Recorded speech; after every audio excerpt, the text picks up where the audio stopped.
Now live breaking news from KCTV5 News. This breaking news, a construction worker has reportedly died after a fall in downtown Kansas City.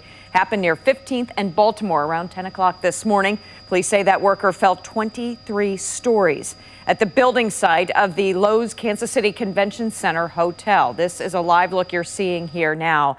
You can see clearly it's obviously a very active scene in that area. You can continue to follow this breaking news story online, kctv5.com. You can also follow it and all other breaking news on our KCTV5 News app. It is free to download through the Apple and Android app stores.